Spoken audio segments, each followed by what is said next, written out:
Au début, je ne savais pas si je l'appelais nuage, et puis finalement, je l'appelais juste dream. Donc j'ai mélangé le nuage, le rêve, et puis finalement un clin d'œil au cristal, à baccarat. Donc en fait, c'est un lustre qui rêve.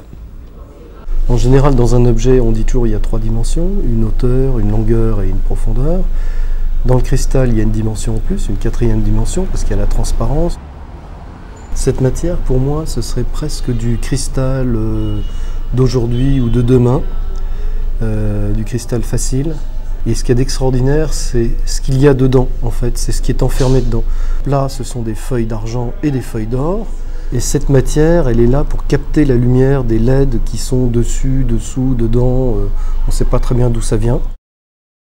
Le symbole, si on peut dire l'image de marque de Dacryl, tel que je le vois, et je crois que c'est à peu près ça, c'est le pétale de rose.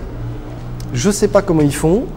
Ils arrivent à figer la couleur d'un pétale de rose dans une matière sans que ça brûle, sans que ça se ternisse et sans que ça bouge. Une fois que c'est dedans, ça ne bouge plus. Ça peut rester dehors pendant des années, ça ne bouge pas. Ça, c'est de la vraie herbe qui est verte.